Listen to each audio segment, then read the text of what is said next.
The stagecoach rattled to a halt before Claridge Inn, sending up clouds of red dust that hung in the still autumn air of 1878. The small mining town of Claridge nestled against the Bighorn Mountains like a collection of wooden toys scattered at the feet of giants. Here, life moved to the rhythm of pickaxes striking stone, cattle lowing in sparse pastures, and the occasional crack of rifle fire echoing through pine-covered ridges. From the coach descended a young woman whose soft, rounded figure seemed at odds with the harsh landscape surrounding her. Mary Ellen Crawford stepped carefully onto the dusty street, her worn calico dress straining slightly across her middle, her face pale from weeks of travel. But it was what she carried that made the gathering crowd fall silent. Two infants, barely 4 months old, wrapped in threadbare blankets and whimpering against her chest. She stood there for a moment, blinking in the bright afternoon sun, searching the faces of strangers for one she'd seen only in a faded, tintype photograph. Her heart hammered against her ribs.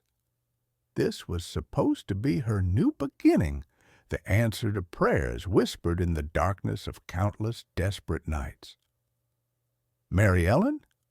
A gruff voice cut through the murmur of onlookers.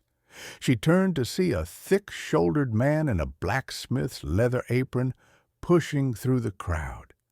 Eddie Hill, her intended husband, the man whose letters had promised her a home and protection for all your days.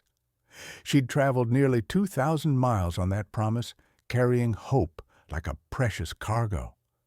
Eddie stopped 3 feet away, his eyes sweeping over her in a single brutal assessment. His gaze lingered on her full figure, then dropped to the baby's, and his face hardened into something between disgust and anger. "This is some kind of joke," he said, loud enough for everyone to hear. I asked for a wife, not a—" He gestured vaguely at her body and the children. "Not all this extra baggage." The words hit Mary like physical blows. She felt her face burn hot, then cold. "Mr. Hill, I wrote to you about the children," I explained. "You wrote about being a widow," Eddie interrupted, his voice rising. "You didn't say nothing about being so hefty. And twins? Lady, I work a forge 12 hours a day. I need a wife who can work, not one who'll eat through my stores come winter and saddle me with 2 mewling brats that ain't even mine." A few people in the crowd laughed. Others looked away, embarrassed. Mary felt the world tilt beneath her feet. She'd been careful in her letters, honest about the babies, at least as honest as she dared. But she'd said they were born after her husband's death, which was technically true. She just hadn't mentioned that there had never been a husband, only a man who'd made promises and then vanished like morning mist when her condition became apparent. "Please," she whispered, hating the desperation in her voice, "I have nowhere else to go." Eddie's laugh was cruel. "Should have thought of that before you got yourself in this situation. I ain't running a charity house for fallen women and their bastards." He turned and walked away, his boots heavy on the wooden boardwalk. The crowd began to disperse, some shaking their heads in pity, others muttering judgments. Mary stood frozen, the babies starting to wail in earnest now, hungry and frightened by the tension in their mother's body. She was utterly alone, in a strange town, with less than $3 to her name, and winter coming on fast in mountain country. That's when she noticed him, a man who hadn't moved with the dispersing crowd. He stood near the hitching post, tall and solid as an oak tree, with a thick beard streaked with gray and eyes the color of storm clouds. He wore buckskin clothes darkened by weather and use, and a wide-brimmed hat shadowed his weathered face. Everything about him suggested the wilderness, from the knife at his belt to the rifle slung across his broad back. Their eyes met, and Mary braced herself for more contempt. But what she saw in his gaze wasn't pity or disgust. It was something else entirely, recognition, perhaps, the look of someone who understood what it meant to stand alone in a hostile world. The man approached slowly, as if afraid of startling a wounded animal. Up close, she could see the lines carved deep around his eyes and mouth, the kind that came from years of squinting into wind and sun and from carrying grief too heavy for words. "Ma'am," he said, his voice rough from disuse but surprisingly gentle. "Name's Jonas Hale. I couldn't help but overhear your trouble." Mary straightened her spine, calling up the last shreds of her dignity. "I'll manage, Mr. Hale. Thank you for your concern." "How?" The question wasn't cruel, just practical. "In charges 2 bits a night. You got family to wire for money?" She couldn't answer. The babies cried harder, and she felt her milk letting down, adding to her humiliation as damp patches spread across her dress. Jonas cleared his throat and looked away, giving her that small mercy. "I got a cabin up on Wolf Pine Ridge.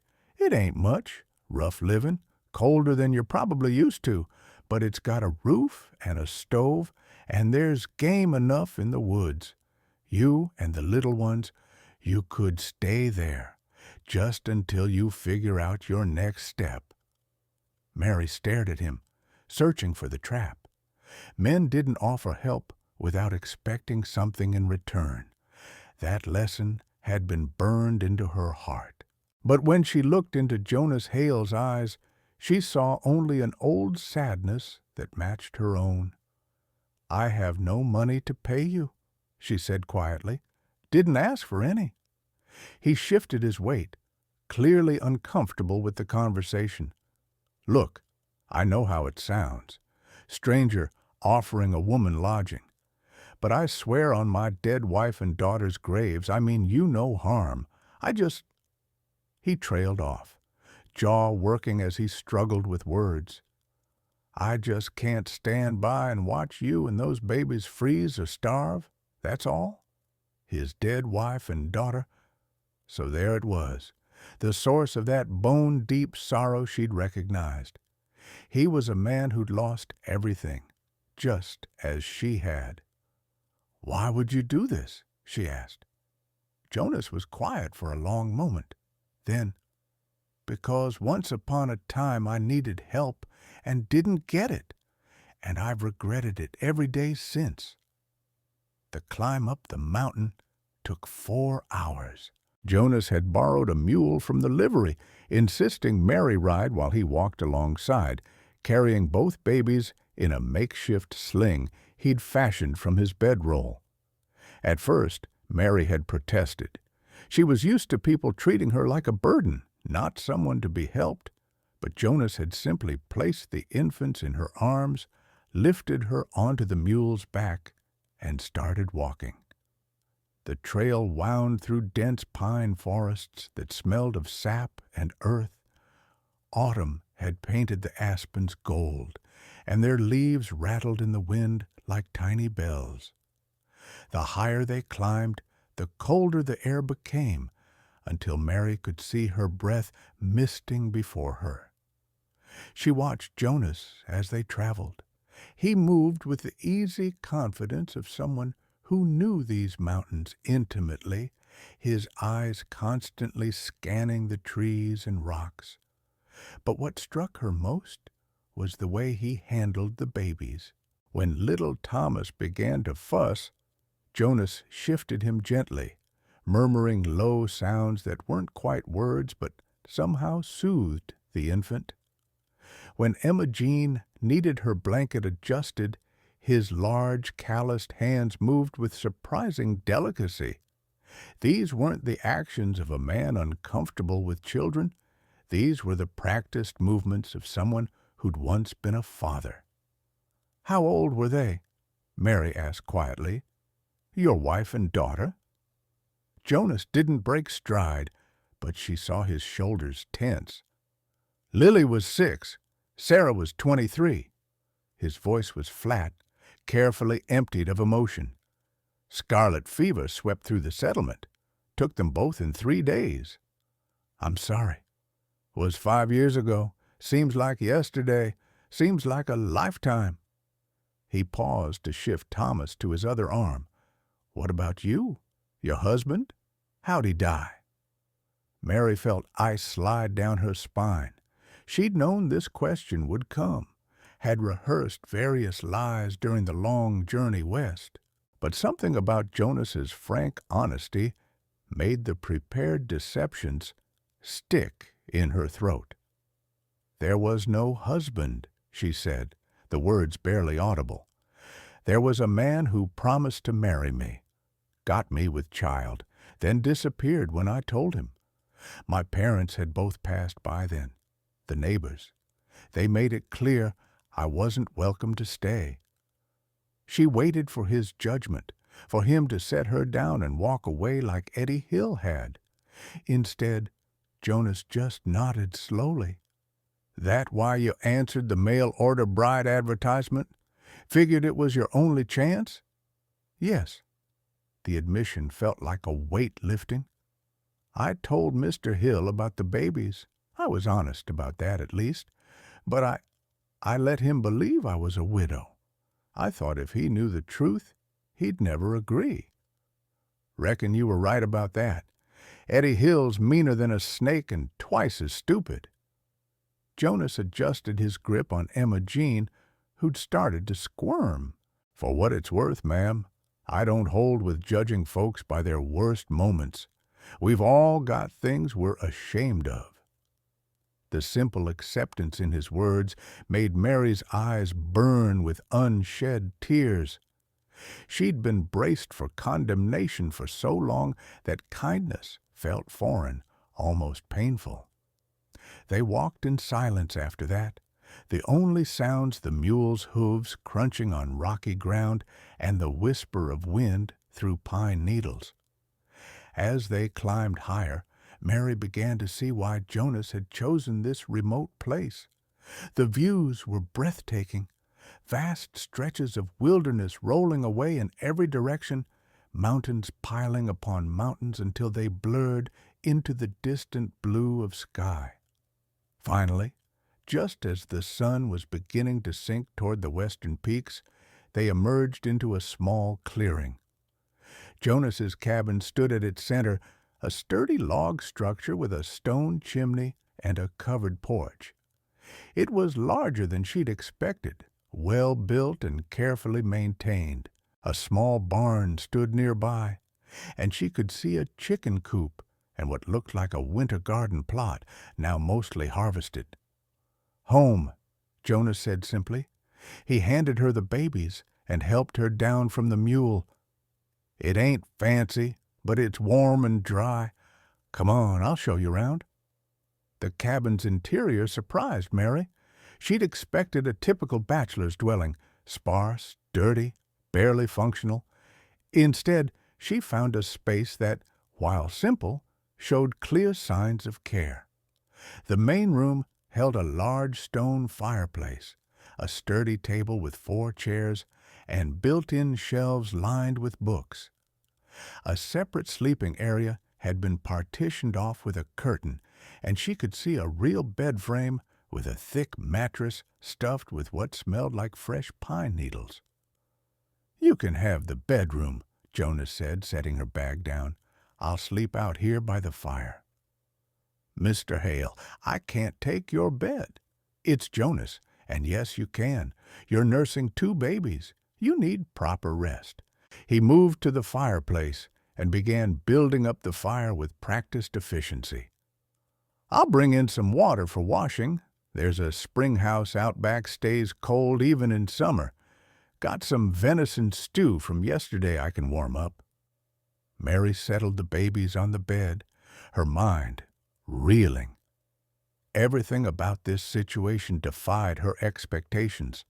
Jonas Hale was nothing like the men she'd known, not like her father, who'd been kind but weak, not like Edward, who'd sweet-talked her into trusting him, then abandoned her, and certainly not like Eddie Hill, who'd rejected her without a second thought. Jonas was different, solid, real in a way that had nothing to do with physical presence and everything to do with an essential honesty that seemed bred into his bones. Over the next few days, a routine established itself. Jonas would rise before dawn. Mary would hear him moving quietly around the cabin, building up the fire, making coffee. He'd leave for several hours, returning with firewood, fresh game, or water from the spring. He never asked her to cook or clean, but she did anyway, needing to feel useful, to earn her keep in some tangible way. What struck her most was how careful Jonas was to give her space. He never entered the bedroom without knocking first. He never stood too close or let his gaze linger.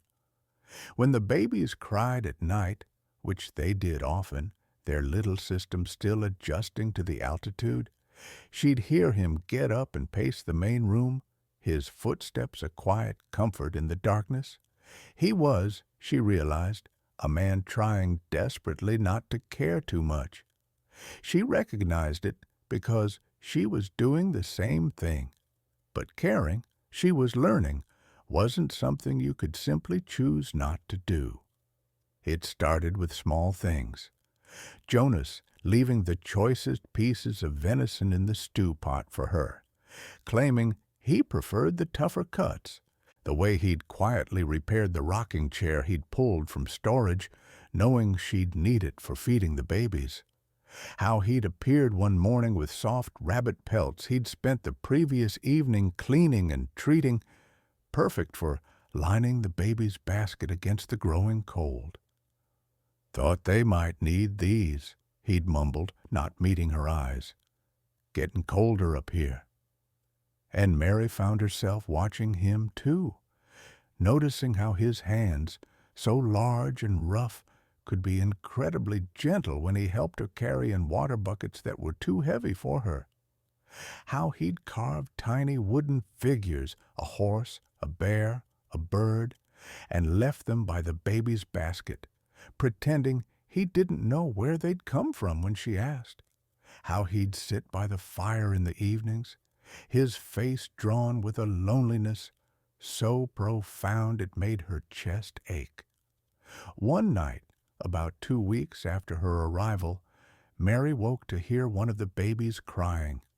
Thomas, by the sound of it. She started to rise, but through the gap in the curtain she saw Jonas was already there. He'd picked up the little boy and was walking him slowly around the room, humming a wordless tune that was more felt than heard. She watched, barely breathing, as this fierce mountain man cradled her son with infinite tenderness. In the firelight, she could see tears tracking down Jonas's weathered face. "I know, little man," he was whispering. "I know it's hard. World's a scary place sometimes, but you got your mama, and she's stronger than she knows. And you got your sister. And for now, you got me too." Mary pressed her hand to her mouth, her own tears flowing silent and hot. In that moment, she understood what Jonas was really doing by helping her. He wasn't trying to replace his lost family. That would be impossible, and he knew it. He was trying to honor them by being the man they'd have wanted him to be, by not letting grief turn him into something hard and cruel. He was choosing every day to remain human, and that took more strength than she'd ever imagined. Winter arrived early that year, sweeping down from the high peaks with vindictive fury. By mid-November, snow lay 3 feet deep around the cabin, and the temperature dropped so low that ice formed on the inside of the windows. Jonas had prepared well, though. The woodpile stood taller than the cabin itself. The root cellar was stocked with preserved venison and vegetables, and he'd chinked every gap in the cabin walls against drafts. Mary had settled into a strange kind of contentment. The babies were thriving, Thomas growing rosy-cheeked and plump, Emma Jean developing a smile that could light up the darkest winter evening, and she herself felt not happy, exactly, but at peace in a way she'd never experienced before. She and Jonas had developed an easy companionship. They didn't talk much.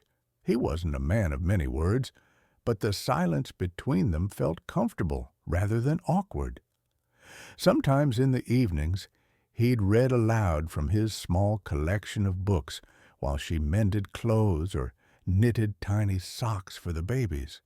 His voice, rough and deep, would fill the cabin with stories of adventure in far-off places, and Mary would let herself imagine just for a moment that this was real, that this was her life, not just a temporary shelter from a storm that would inevitably move on, but she knew better than to hope too much.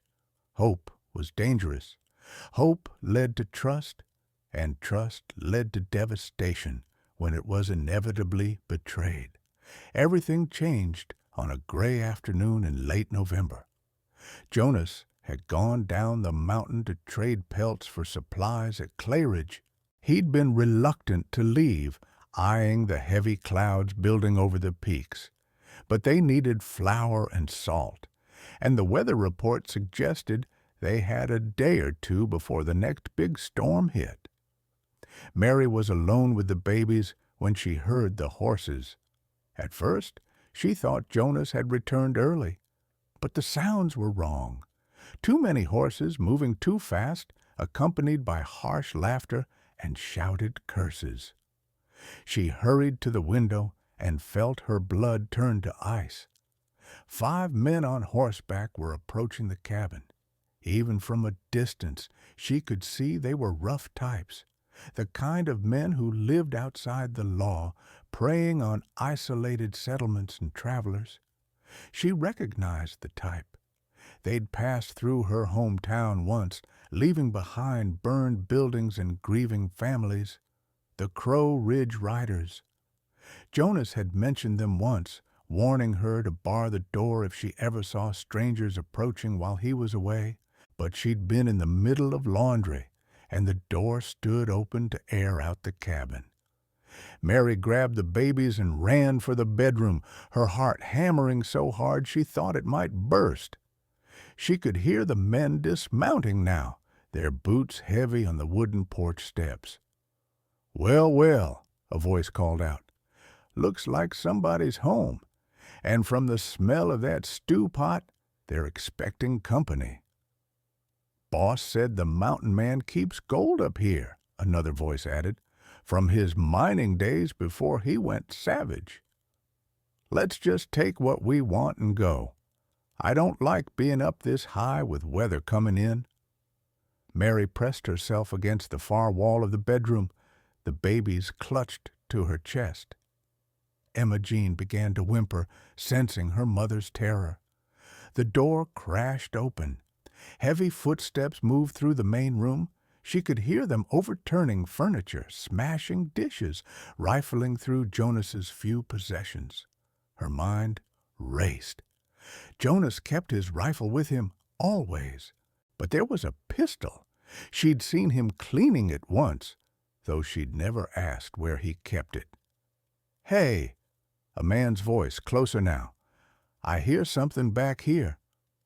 The curtain was ripped aside, and Mary found herself face to face with a man whose scarred face and dead eyes told her everything she needed to know about her chances of mercy. "Well, ain't this a surprise?" he drawled, his gaze raking over her in a way that made her skin crawl. "Mountain Man's got himself a woman, a nice soft woman, too." He reached for her arm. Come on out here, honey. We just want to talk." "Don't touch me," Mary said, surprised by the steadiness of her own voice. She shifted the babies behind her, using her body as a shield. "Take whatever you want and leave. We don't have any gold." The man laughed. "That's what they all say, but we'll see about that." He grabbed her wrist and yanked, hard enough to make her cry out. That's when Thomas started screaming, not just crying, a full-throated wail of infant terror that seemed to fill the entire cabin. Emma Jean joined in, and suddenly the small space was filled with the sound of two babies shrieking in fear. "Shut them brats up!" one of the other men yelled from the main room. "You shut them up!" the scarred man snarled at Mary, tightening his grip on her wrist until she felt bones grind together. And then, like a miracle, a voice cut through the chaos. "Let her go, now!" Jonas stood in the doorway, and Mary had never seen anything more terrifying or more beautiful.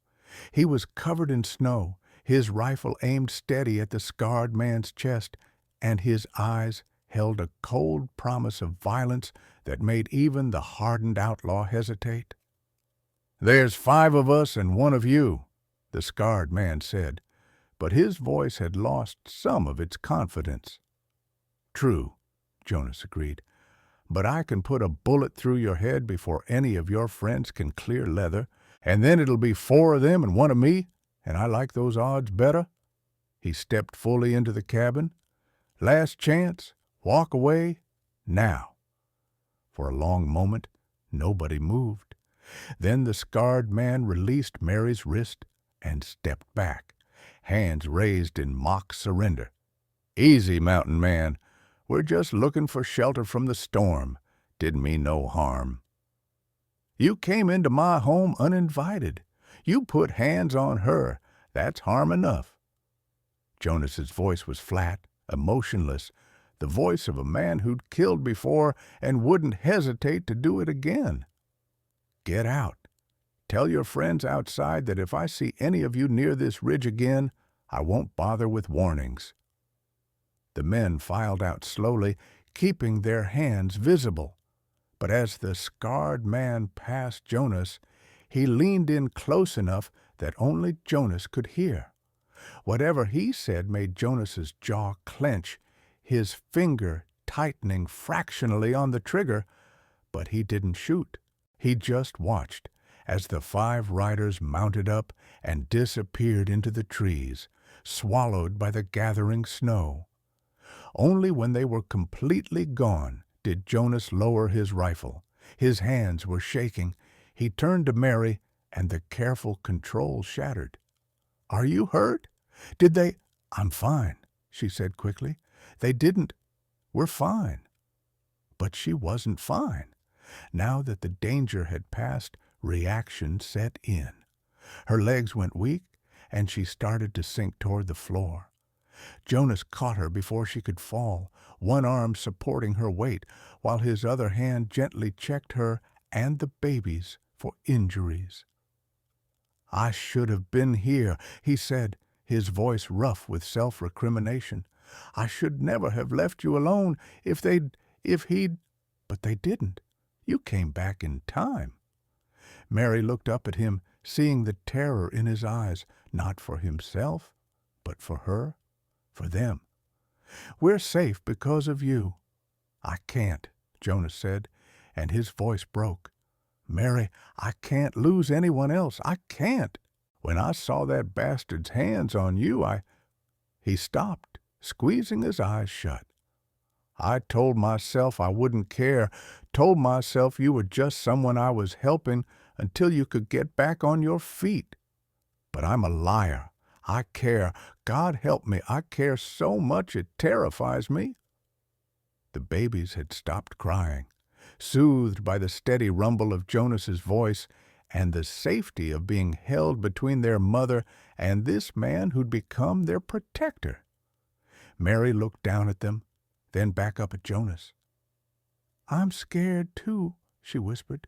every person I've ever trusted has either died or abandoned me.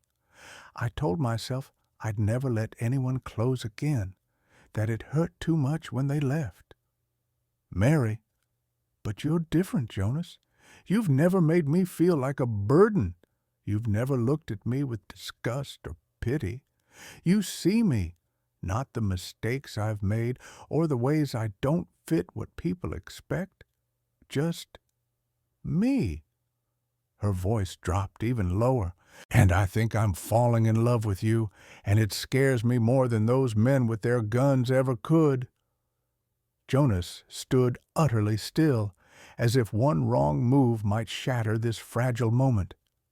Then, slowly, he raised his hand to her face, his calloused palm cradling her cheek with infinite gentleness.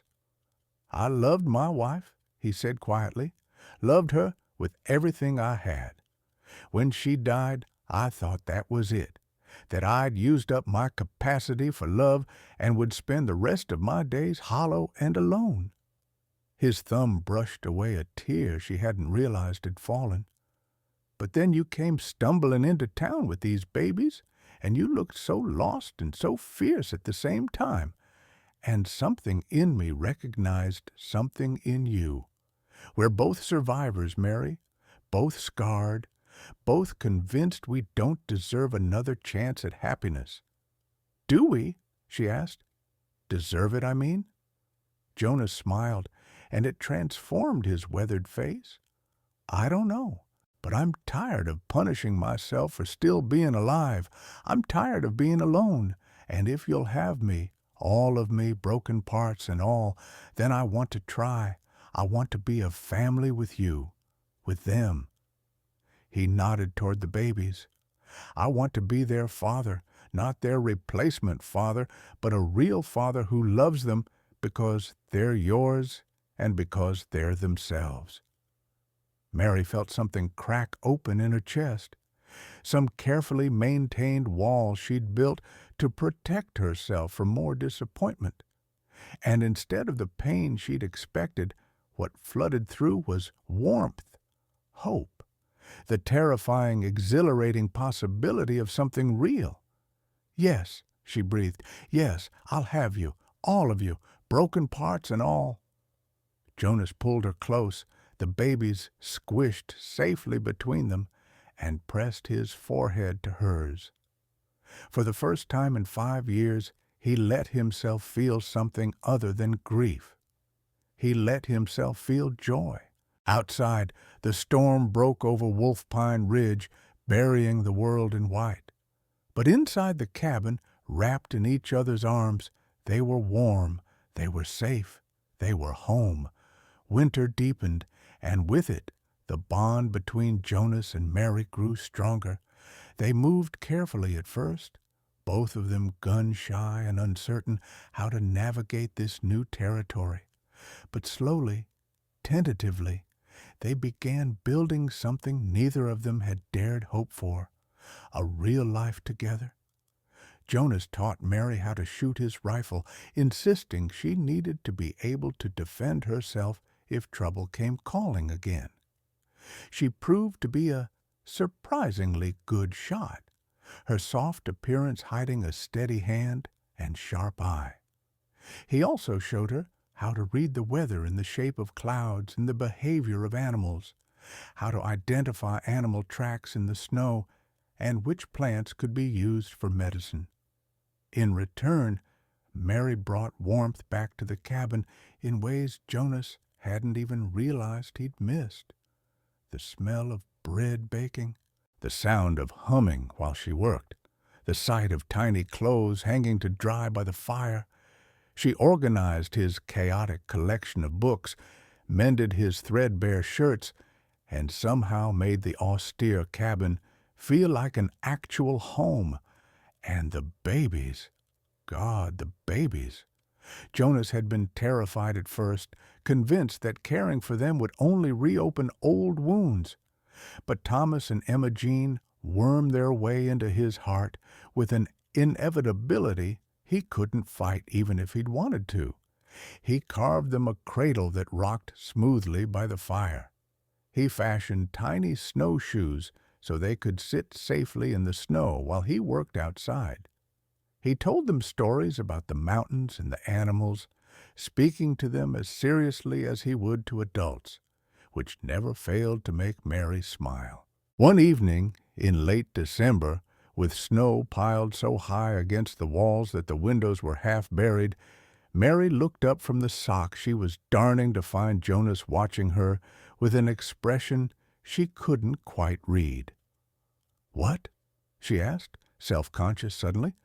"Marry me," Jonas said. It wasn't a question, but it wasn't quite a command either. It was somewhere in between, a statement of intent, an invitation, a hope. Mary's hands stilled. "Jonas, I know we haven't known each other long. I know you came here planning to marry someone else, and maybe I'm not what you had in mind.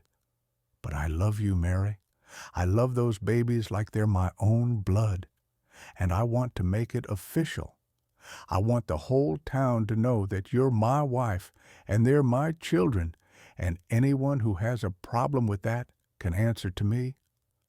Mary set down her darning and crossed to where Jonas sat by the fire. She knelt before him, taking his large hands in her smaller ones. "I need you to understand something," she said seriously. "I'm not the perfect woman you deserved the first time. I'm not delicate or refined.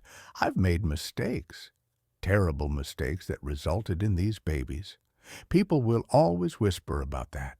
They'll always judge you for choosing me." "Let them whisper," Jonas said fiercely. "I don't care what people think. I never have. What I care about is this: you, me, Thomas, Emma Jean, all of us together. That's all that matters. I know I'm not exactly—" Mary gestured vaguely at herself, her face flushing. "I'm not what men usually want." Jonas looked genuinely confused. "What are you talking about?" "I'm not small or delicate. Eddie Hill made it very clear." "Eddie Hill is a fool," Jonas interrupted, his voice hard. "Mary, when I look at you, you know what I see. I see a woman who traveled across the country alone with 2 infants because she refused to give up. I see someone who stands between danger and her children without hesitation. I see someone who can shoot a rifle, birth a calf, bake bread that makes my mouth water, and somehow make this cold cabin feel like heaven itself." He cupped her face in his hands. "You're beautiful, not in spite of your softness, but because of everything you are, and anyone who can't see that doesn't deserve you." Mary felt tears spill over, but this time they weren't tears of shame or fear. They were tears of relief, of finally being seen and valued for who she truly was. "Yes," she whispered, "yes, I'll marry you. I'll be your wife, and you'll be their father, and we'll be a family." Jonas pulled her up into his lap, holding her close, and for the first time since Sarah and Lily died, he allowed himself to believe that maybe, just maybe, he was being given a second chance at the happiness he'd thought was lost forever. They were married in February, when the snow began to recede enough to make the journey down to Clayridge manageable. Jonas wanted to do it properly, with a preacher and witnesses and all the legal formalities that would protect Mary and the children if anything ever happened to him. The town turned out in force, partly from genuine goodwill and partly from pure curiosity. Jonas Hale was something of a legend in these parts. The mountain man who'd withdrawn from society after his family's death, only emerging a few times a year to trade pelts and buy supplies. The fact that he was not only coming back to civilization, but bringing a wife and children was the biggest news Clayridge had seen in years. Mary wore a dress she'd sewn herself from fabric Jonas had bought during one of his rare supply runs, simple blue calico that matched her eyes and fit her perfectly. She'd been worried about the town's reaction, remembering her humiliating arrival months ago. But Jonas had been right. His reputation preceded him, and anyone who might have been inclined to gossip about Mary's past took one look at Jonas's protective stance and decided to keep their opinions to themselves. Thomas and Emma Jean, now 8 months old and thoroughly spoiled by their soon-to-be father, wore matching outfits Mary had knitted. They sat in a wagon at the front of the church, gurgling happily at the assembled crowd, blissfully unaware that this ceremony was making them official members of a family that had chosen love over judgment. The preacher, a kind-faced man named Reverend Williams, kept the ceremony short. He knew Jonas wasn't comfortable with long-winded speeches. When he asked Jonas if he would take Mary as his lawfully wedded wife, Jonas's voice rang out clear and strong. "I will, and I take these children too, Thomas and Emma Jean, as my own, to raise and protect and love for all my days." There wasn't a dry eye in the church. Even hardened miners who'd killed men and lived through blizzards and floods found themselves blinking back tears at the sight of this fierce, solitary man claiming a ready-made family with such obvious devotion. When the preacher pronounced them husband and wife, Jonas kissed Mary with a tenderness that contradicted his rough appearance, and the church erupted in applause and cheers. At the reception in the town hall, a simple affair with cake donated by the local baker and music provided by a fiddler, people approached Mary with congratulations and welcomes she'd never expected. Women who'd given her pitying looks when she first arrived now embraced her as one of their own. Men who'd stood silent during Eddie Hill's rejection now shook Jonas's hand and clapped him on the back, welcoming him back to the community. Eddie Hill himself was notably absent, though Mary had seen him once, glowering from across the street. Jonas had noticed, too, and had casually positioned himself between Eddie and his new family in a way that was both subtle and unmistakable. As the sun began to set and they prepared to make the journey back up the mountain, the town doctor, an elderly man named Dr. Sutherland, pulled Jonas aside. "Take care of that family of yours, Jonas," he said quietly. "God knows you've earned a second chance at happiness. Don't waste it." "I won't," Jonas promised, and he meant it with every fiber of his being. Spring came late to Wolf Pine Ridge, but when it arrived, it transformed the world.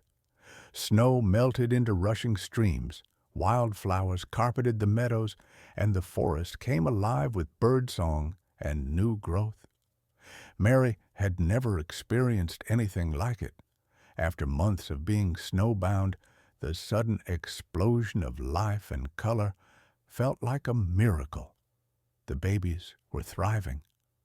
Thomas had started pulling himself up on furniture, determined to walk before his sister. Emma Jean had developed an infectious laugh that could chase away any dark mood. Both of them had taken to calling Jonas Da, much to his poorly concealed delight. Mary herself had changed too. The constant physical work of mountain life, hauling water, chopping wood, tending the garden Jonas had helped her plant, had made her stronger. But more than that, the security of Jonas's love had given her a confidence she'd never possessed before. She no longer flinched when strangers approached or automatically assumed people were judging her. She'd found her place in the world, and it was here, on this mountainside, with this makeshift family they'd built from broken pieces. One morning in late April, Mary woke feeling different. She lay still for a moment, trying to identify the sensation, and then recognition hit her like a thunderbolt. She knew this feeling. She'd felt it twice before, though she'd tried desperately to ignore it the first time, hoping it would go away. She was pregnant. The realization brought a complex swirl of emotions. Joy, because this baby would be Jonas's, conceived in love rather than deception. Fear, because what if something went wrong? What if history repeated itself? Uncertainty, because she didn't know how Jonas would react. Yes, he loved Thomas and Emma Jean, but they'd been part of the package when he chose her. This was different. This was choosing to bring another child into the world deliberately. She kept the secret for a week, observing Jonas carefully, trying to gauge how he might respond.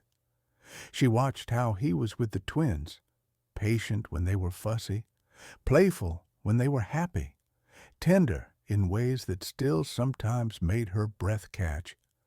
This was a man who'd been made to be a father. Finally, one evening as they sat on the porch watching the sunset paint the mountains pink and gold, Mary gathered her courage. "Jonas, I need to tell you something."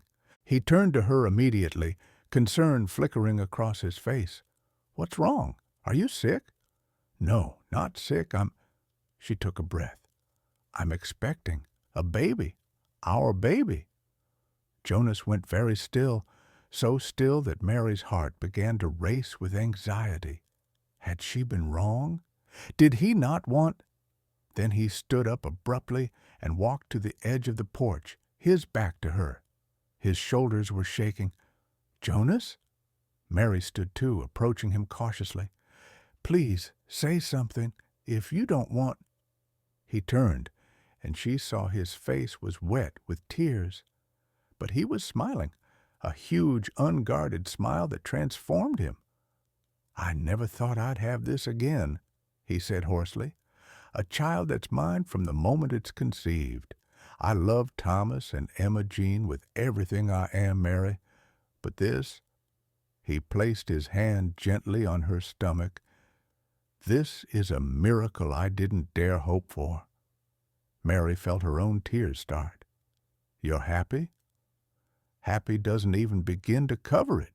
Jonas pulled her into his arms, holding her with a mix of strength and gentleness that was uniquely him. Terrified, yes. Amazed, absolutely. But mostly just grateful. So damned grateful. They stood like that for a long time, wrapped in each other's arms while the mountains turned purple in the gathering dusk and the twins played happily inside. They were building something here, not just a home, but a legacy. A family forged not by blood alone, but by choice and love and the courage to try again after devastation. Winter came again, and with it, Mary's time. Jonas had insisted she come down to Claridge for the birth. Dr. Sutherland was too old to make the mountain journey, and Jonas wasn't taking any chances with Mary's health. They'd taken rooms at the inn for the last month of her pregnancy, much to the fascination of the townspeople who'd grown accustomed to thinking of Jonas as a hermit. The birth was long and difficult. Mary labored for nearly 20 hours, and there were moments when Jonas, pacing outside the room like a caged animal, thought he might lose his mind. He'd lost one family already. He couldn't survive losing another. But Mary was stronger than any of them had realized. When Dr. Sutherland finally emerged, exhausted but smiling, to announce the birth of a healthy baby girl, Jonas nearly collapsed with relief. "Your wife is asking for you," the doctor said. "And fair warning, she's already chosen a name." Jonas entered the room to find Mary propped up against pillows, looking exhausted and radiant at the same time. In her arms was a tiny bundle, red-faced and squalling. "Her name is Hope," Mary said, her voice hoarse but firm. "Hope Lily Hale, after your daughter, because that's what you gave me, hope that life could be good again. And I want to honor the family you lost while celebrating the family we've built." Jonas couldn't speak. He crossed to the bed and knelt beside it, looking down at his daughter, with wonder. She had Mary's eyes and his dark hair, and she was perfect. "Hope Lily," he repeated, his voice breaking. "That's Mary. That's perfect." He looked at his wife, this woman who'd stumbled into his life carrying her own pain and somehow healed his in the process. She'd given him back something he thought was lost forever, the ability to love without fear, to hope without reservation, to believe that tomorrow might be better than today. "I love you," he said simply. "I'll love you until the mountains crumble and the stars go dark." Mary smiled, tears streaming down her face. "I love you too, my mountain man, my home." Outside the window, snow was beginning to fall again, blanketing Clayridge in white.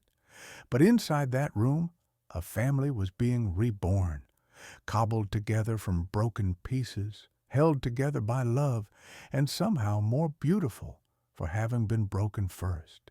The cabin on Wolf Pine Ridge had been expanded. Jonas had built on 2 additional rooms and a larger porch that wrapped around the entire structure.